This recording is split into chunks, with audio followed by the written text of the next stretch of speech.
Hai, terima kasih sudah klik video ini, tapi jangan lupa subscribe guys, karena subscribe itu gratis, nggak ada ruginya kalian subscribe. Sama-sama dukung channel ini untuk terus berkontribusi dalam memajukan dunia konstruksi di Indonesia. Salam berbagi dan berkarya.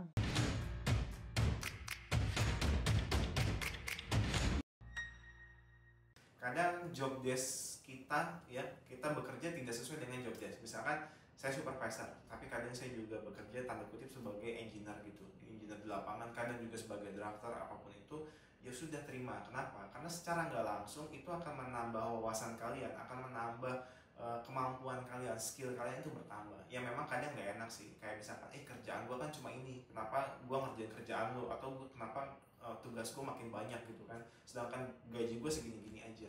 Nah ini kadang yang biasa dialami para fresh graduate, karena mereka merasa gue S1 teknik sipil, gue engineer nih gitu kan. Dia merasa, tanda kutip merasa tinggi gitu ya. Cuma teman-teman tolong jangan berpikir seperti itu. Hai, selamat datang kembali di channel Calon PM dengan saya Thomas. Gimana kabar teman-teman semua di luar sana? Semoga baik-baik aja, semoga sehat-sehat selalu ya. Nah, sebelum saya mulai video kali ini, saya juga punya Instagram ya. Buat teman-teman yang belum follow, silahkan follow di calon_PM. Nah, di situ saya biasa sharing-sharing info ya seputar singkat dunia konstruksi gitu ya. Nah, teman-teman juga kalau ada yang mau ngobrol-ngobrol, ada yang mau bertanya, silahkan aja DM saya. Kalau saya ada waktu, pasti akan saya balas. Oke, kemudian di video kali ini saya akan membagi tips nih, 7 tips untuk para mahasiswa ya. Nah, tipsnya apa aja, langsung aja kita simak videonya. Yang pertama adalah kuliahlah sesuai dengan passion kalian ya. Jangan dipaksain, kalau kalian gak suka jangan dipaksain, karena apa, nanti hasilnya kurang bagus. Jadi kalau teman-teman sukanya di teknik sipil, suka menghitung seperti itu ya silahkan masuk teknik sipil. Kalau lebih suka dengan menggambar gitu ya, mendesain suatu bangunan, lebih ke arah arsitekturnya, ya teman-teman harus kuliah di sana, di arsiteknya. Jadi pada saat nanti teman-teman lulus kuliah, dan juga sebelum lulus ya, waktu saat belajar seperti itu ya, itu bisa maksimal. Jadi katakan ada sesuatu yang katakan di tengah jalan susah gitu ya, mata kuliahnya susah ya, kalau teman-teman suka di situ, passionnya di situ, ya harusnya teman-teman bisa ngejalaninnya dengan baik. Artinya ketika teman-teman lulus kuliah juga bisa lulus dengan hasil yang baik ya, bisa mempunyai nilai IPK yang bagus. Intinya seperti itu. Jadi sekali lagi, sebelum teman-teman kuliah nih, mengambil keputusan untuk kuliah, atau yang memang sudah kuliah sekarang, ya sudah nikmatin aja, harus disesuaikan dengan passion kalian. Kalau nanti di tengah jalan katakan kayaknya gue nggak suka nih dengan jurusan ini, gak usah takut, langsung aja ganti channel. Nggak, ganti jurusan kalian. Karena banyak juga sih teman-teman saya, misalkan dulu ya, saya punya teman, dia passionnya sebenarnya dia di arsitek, cuma dia masuknya di teknik sipil. Setelah 1-2 semester akhirnya dia pindah. Kenapa? Ya karena bukan passionnya, dia bukan seneng di situ ya. Itu mungkin karena kadang ada paksaan dari orang tua, atau suka ikut-ikutan seperti itu ya. Jadi balik lagi ke passion kalian, temukan di mana. Nah, kemudian pada saat teman-teman bekerja pun, teman-teman juga harus tentukan dulu nih, misalkan teman-teman mau kerja di apa, di bagian desainer kan, konsultan, ataupun di kontraktor. Nah, jadi ketika teman-teman sudah tentukan di sana, ya sudah gitu kan, nikmatin aja di situ. Karena apa? Karena konsultan, perencana gitu ya, desainer, dan juga kontraktor, ini dua bidang yang sebenarnya agak sedikit berbeda. Misalkan kalau konsultan ya teman-teman harus lebih banyak mendesain kan, seperti itu. Kalau walaupun ada juga konsultan manajemen ya, ada juga ke lapangan gitu ya, memanage suatu project. Nah, ini juga teman-teman harus tentukan dari awal. Jadi teman-teman sudah tahu kuliahnya di mana, kemudian nanti maunya bekerja di mana nih. Ya, beberapa waktu yang lalu saya juga pernah bahas ya mengenai bidang pekerjaan teknik sipil. Nah, di situ juga kurang lebih ada 10 ya. Jadi kalau teman-teman belum nonton, silahkan tonton dulu. Jadi itu juga bisa menjadi bahan referensi buat teman-teman semua. Oke, kemudian kita lanjutkan yang kedua, jangan puas diri. Nah, jangan puas diri itu yang saya maksud di sini, misalkan ya teman-teman katakan masih kuliah. Nah, pasti kan teman-teman biasa mau belajar gitu ya, atau misalkan mendapatkan hasil dari mata kuliah itu baik gitu ya, bagus. Nah, masalahnya dalam satu rentang kuliah itu banyak sekali banyak sekali mata kuliahnya. Jadi jangan hanya puas di satu mata kuliah, kalau bisa lebih banyak kalau bisa ya rata-rata mata kuliah kalian ya kalian bagus di situ. Nah, kemudian juga kadang gini, kadang kalau kita kuliah, contoh dulu saya kuliah itu kayaknya udah bangga banget ketika saya benar-benar bisa mengerti gitu ya, bisa mengerti suatu mata kuliah. Artinya ketika saya sudah paham gitu, kadang suka gila, gue nilai gue udah nilai A gitu ya, gue udah ngerti banget. Tapi sebenarnya enggak, karena apa ya, ilmu itu banyak banget. Teman-teman bukan hanya bisa dapatkan di dunia kampus gitu ya, tapi teman-teman juga harus berpikir keluar, harus membuka wawasan teman-teman di luar sana. Karena kadang banyak sekali ilmu-ilmu yang tidak dipelajari di kampus gitu ya. Nah, jadi teman-teman bisa belajar dari banyak hal, bisa dari YouTube, kemudian mungkin dari kampus-kampus lain ya. Jadi sering-sering ikut seminar misalnya seperti itu.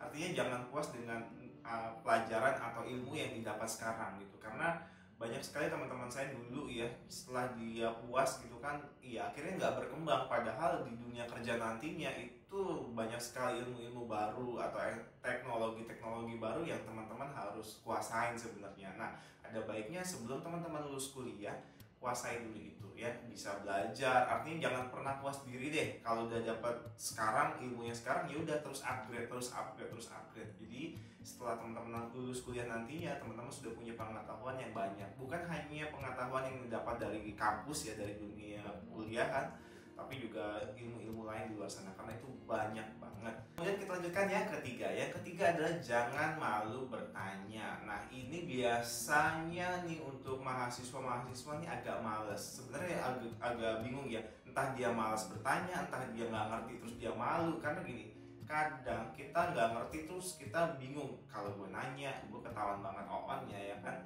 Kalau gue nggak nanya, tapi gue nggak ngerti. Nah, sebenarnya gini, cuek aja, udah nanya aja. Jadi kalau misalkan teman-teman nggak ngerti, ya udahlah. Belum tentu teman-teman yang lain, teman-teman kalian ya, yang lainnya yang diem gitu pada saat, katakan pada saat belajar itu mereka ngerti, belum tentu juga gitu. Jadi ya sudah, nggak ngerti ya udah tanya gitu kan, tanya ke dosen. Kalau dosen kalian, misalkan katakan dosen kalian memberikan jawaban yang masih kurang puas, ya teman-teman bisa cari dosen lain atau teman-teman yang lain atau para senior dan sebagainya. Intinya jangan pernah malu bertanya, karena pada saat nanti di dunia kerja pun seperti itu. Nah, ini sangat-sangat berbahaya bahkan kalau di dunia kerja.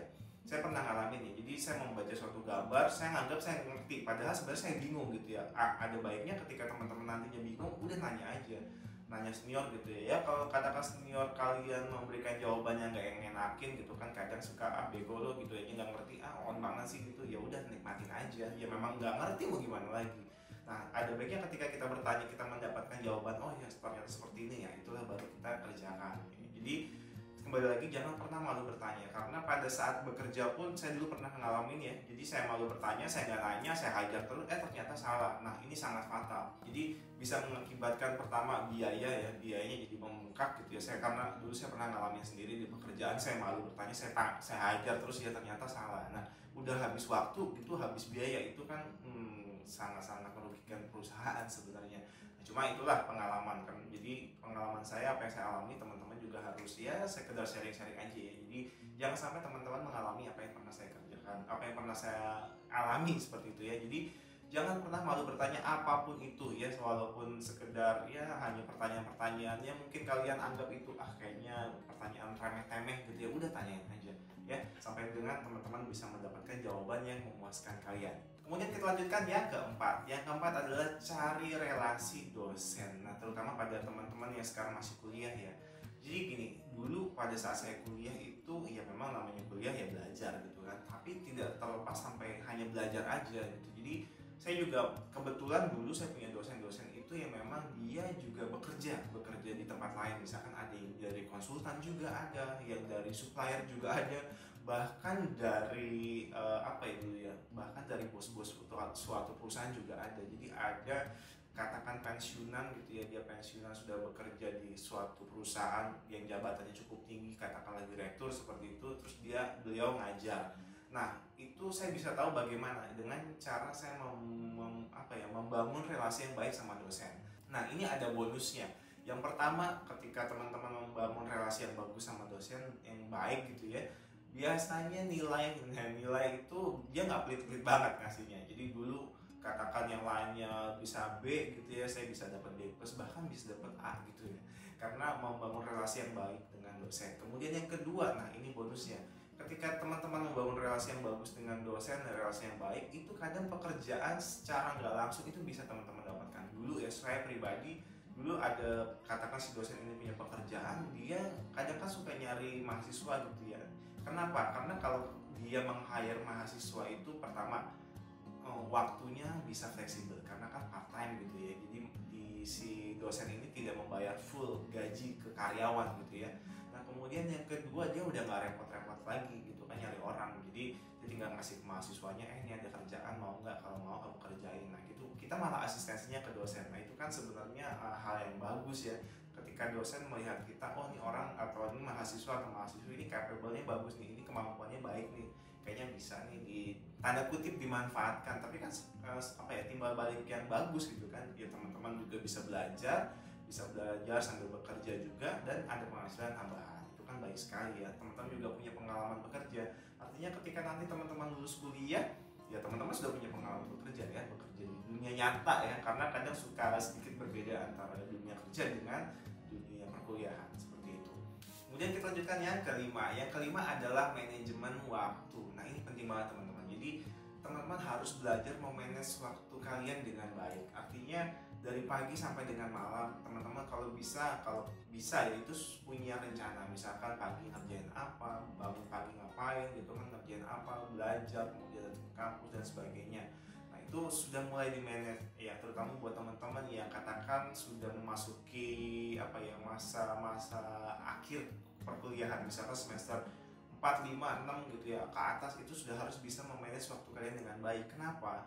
Karena pada saat nantinya teman-teman bekerja itu wah sangat-sangat dibutuhkan manajemen waktu yang baik.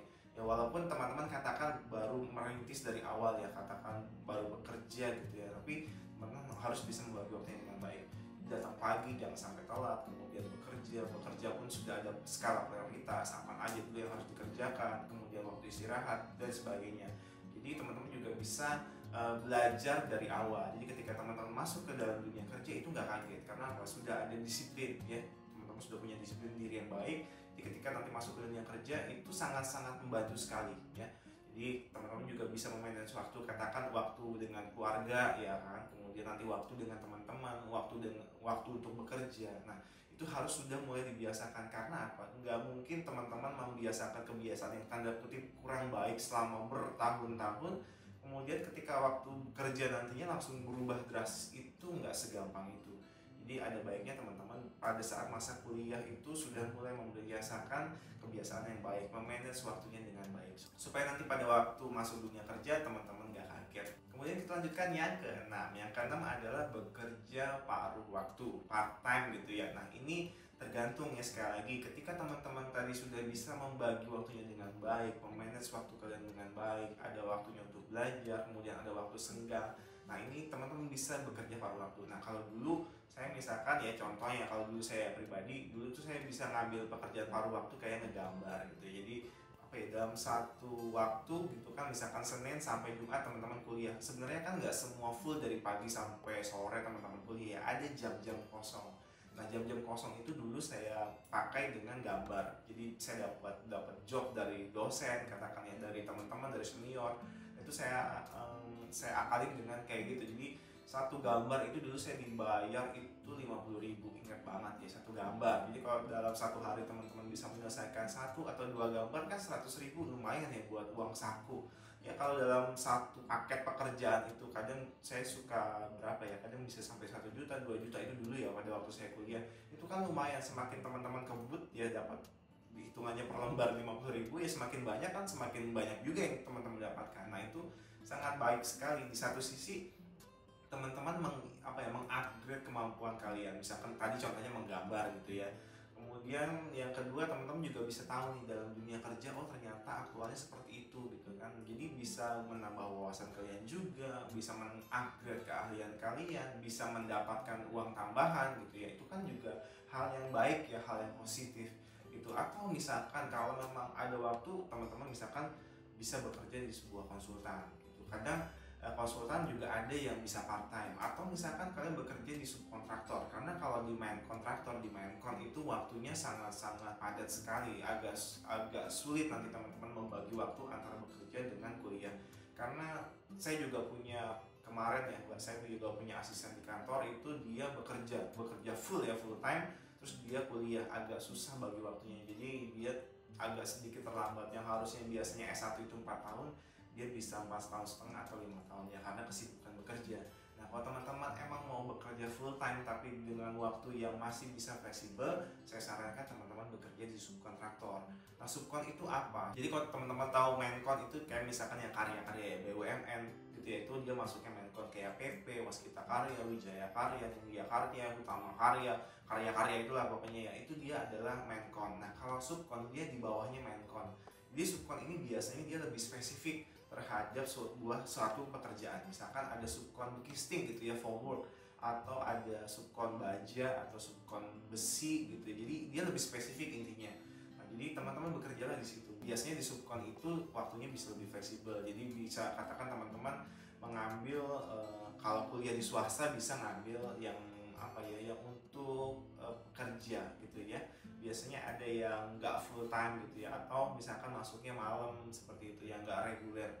Jadi kembali lagi itu tergantung bagaimana kalian kuliah. Misalkan Mbak, gue nggak bisa kerja full time, ya udah part time aja. Kalau misalkan part time juga nggak bisa, full time juga nggak bisa, ya udah kuliah aja yang benar, nggak apa-apa gitu. Jadi fokus kuliah. Jadi kalau teman-teman nanti yang lulus juga bisa mendapatkan IPK yang baik gitu ya. Karena apa? IPK ini juga ya secara nggak langsung kadang dia berguna juga untuk teman-teman mendapatkan pekerjaan. Biasanya nih untuk awal-awal teman-teman katakan ngelamar kerja, katakan teman-teman fresh graduate kan nggak punya pengalaman. Nah, perusahaan itu akan menilai dari segi yang pertama biasanya dari segi universitas. Universitas mana teman-teman lulus gitu ya. Kemudian yang kedua itu dari IPK. Jadi katakan teman-teman dari kuliahnya kampusnya swasta tapi punya IPK yang baik, itu kan menjadi nilai tambah juga gitu. Jangan sampai udah dari swasta tapi nilai IPK-nya jeblok gitu ya, di bawah 3. Waduh, itu biasanya agak menjadi bahan pertimbangan pada suatu perusahaan untuk meng-hire atau mempekerjakan pegawainya. Oke, kemudian kita lanjutkan ya ke 7. Yang ke-7 adalah jangan memilih-milih pekerjaan. Nah, misalkan gini, teman-teman katakan tadi sudah lulus kuliah ya baru bekerja. Ya sudah gitu kan, namanya orang fresh graduate, katakan belum punya pengalaman apa-apa, tanda kutip kalau mau dipekerjakan sebagai katakan supervisor ya, atau misalkan senior engineer atau apapun itu, ya sudah terima aja gitu. Karena dulu pun saya seperti itu, ya udah gue nggak punya pengalaman gitu kan, suruh bekerja ya udah terima aja gitu. Kadang suka serabutan, kadang job desk kita ya, kita bekerja tidak sesuai dengan job desk. Misalkan saya supervisor tapi kadang saya juga bekerja tanda kutip sebagai engineer gitu, engineer di lapangan, kadang juga sebagai drafter apapun itu, ya sudah terima. Kenapa? Karena secara nggak langsung itu akan menambah wawasan kalian, akan menambah kemampuan kalian, skill kalian itu bertambah. Ya memang kadang nggak enak sih, kayak misalkan kerjaan gue kan cuma ini, kenapa gue ngerjain kerjaan lo, atau kenapa tugas gue makin banyak gitu kan, sedangkan gaji gue segini-gini aja. Nah, ini kadang yang biasa dialami para fresh graduate, karena mereka merasa gue S1 teknik sipil, gue engineer nih gitu kan, dia merasa tanda kutip merasa tinggi gitu ya. Cuma teman-teman tolong jangan berpikir seperti itu ya. Jadi ada baiknya katakan teman-teman bekerja dari awal, dari merintis karir, udah terima aja. Ya mungkin masa depan kalian mungkin nggak di perusahaan itu, tapi it's okay gitu kan. Setidaknya itu menjadi batu loncatan buat teman-teman mendapatkan pekerjaan atau bekerja di perusahaan yang lebih besar, yang lebih baik lagi. Intinya seperti itu. Jadi ini pun yang dulu saya alami gitu kan. Jadi ketika saya bekerja, saya nggak milih-milih pekerjaan. Akhirnya setelah 1 tahun bekerja gitu ya, serabutan tanda kutip ya, pernah jadi keuangan juga, pernah jadi administrasi, pernah jadi QC, pernah jadi supervisor, pernah jadi engineer, ngitung QS segala macam pernah saya kerjakan. Akhirnya saya punya pengalaman, punya pengetahuan ya, itu yang cukup banyak. Artinya ketika saya memilih untuk saya move on, pindah ke perusahaan lain, akhirnya perusahaan itu ngetes gitu kan, mengetes, oh di tes ini bisa, di tes itu bisa, di tes macam-macam bisa. Nah, disitulah saya punya kesempatan untuk mengupgrade atau menaikkan gaji saya. Akhirnya saya minta gaji itu yang lebih tinggi. Nah, otomatis jabatan juga otomatis akan meningkat lebih tinggi ya. Jadi jabatan naik, otomatis salary naik. Nah, itu kan bisa sebagai batu loncatan aja. Akhirnya teman-teman bisa mempunyai posisi yang lebih baik. Nah, jadi itu sangat-sangat penting sih menurut saya. Jadi itu aja tadi 7 tips dari saya untuk teman-teman mahasiswa ya. Semoga bermanfaat video kali ini ya. Jadi tetap semangat terus yang masih kuliah ya, yang masih belajar tetap semangat belajarnya. Yang sudah bekerja juga semangat terus bekerjanya, semakin giat gitu ya. Jadi ya untuk masa depan yang lebih baik. Yaitu aja. Kemudian jangan lupa untuk dukung terus channel ini dengan cara subscribe, klik tombol merah di pojok kanan ke bawah, kemudian nyalakan loncengnya. Jadi kalau ada update video dari saya, teman-teman juga harus selalu update. Kemudian jangan lupa untuk like video kali ini kalau teman-teman suka, dan share video ini ke teman-teman kalian, ke rekan-rekan kerja kalian. Dan sampai jumpa di video-video saya selanjutnya. Salam berbagi dan berkarya. God bless.